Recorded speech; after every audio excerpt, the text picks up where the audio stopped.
It's usually 5 days of praying, and there's about 40,000 Indigenous people coming there to pray in those 5 days. It's the largest and greatest spiritual gathering of Indigenous peoples in North America. Ahal Mitanemi Wasim, Nyanma, Father Garry Laboucane OMI. I'm an oblate priest, and I have been going to Lac Ste Anne as a pilgrim with my family since I was born. For me, Lac Ste Anne is a place where people have come for many, many years. The healing waters, getting together once a year, where people, sometimes that's the only time they see their relatives, they see their friends. And certainly a huge part about it is the holiness of the land, the healing of the waters, and it's just a great spiritual place to go. Lac Ste Anne originally is known as Manto Sagaigan, which is God's lake.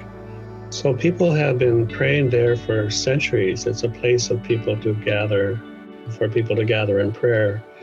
And I know the pilgrimage is over 100 years old. It isn't just an Alberta site.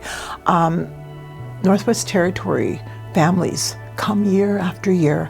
They come from Saskatchewan, they come from BC, they come from Manitoba, they come from Ontario.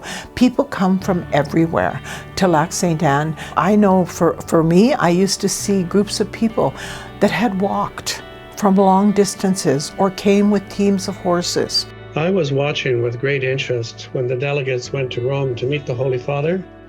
And when he spoke at the last meeting, I was quite surprised to hear him say that he wanted to come and pray at Lac Ste Anne. I was really impressed with that. There are certainly mixed emotions and reactions to the visit of the Holy Father, why he's coming, but he's been invited to come by the people of this land, and he wants to come, he wants to be here.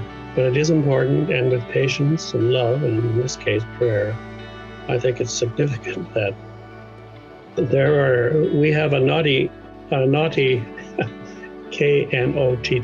history as a church, and we have to look at that, the harm that's been done, but as well as the possibility of undoing that harm in some way, because again, it's focused on people and care for all peoples, as Jesus himself expressed in his own life.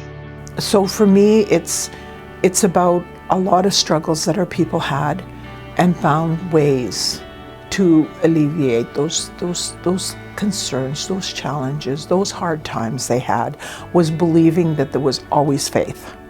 And as much as we also know that the Pope is coming because of the residential school situation, which was not a good experience, but there's still people, and I witnessed it going to Rome.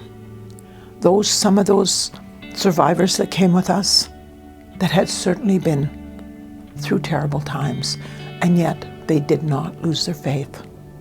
And I'm really honored that I had the opportunity to witness that, to be there to support our elders and our survivors, and to see them still have so much faith and believe so much in the apology that they were hoping was going to come.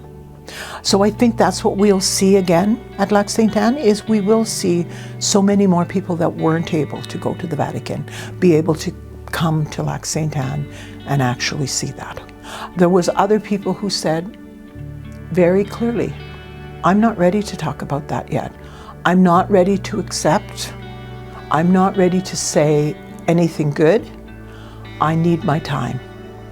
And we all know everybody does things at their own speed, and they need to be allowed to do that. I hope he really has a sense of the deep faith that the pilgrims of Lac Ste Anne have in God and in their journey through life in knowing the Lord.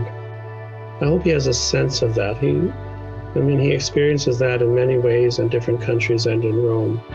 But to be with Indigenous peoples and to be part of the pilgrims who come to pray as our brother. I hope that what Pope Francis gets out of coming to Lac Ste Anne is that here are people who truly believe in the Catholic faith, people who believe in him, people who have struggled, who've had abuses done to them, but have still got that faith.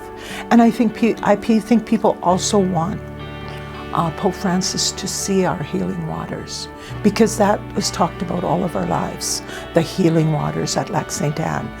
I remember going to the pilgrimage when I was a boy, and I would sleep with my grandfather in a little pup tent by the cemetery and listen to the people come in as they were singing the hymns in different languages.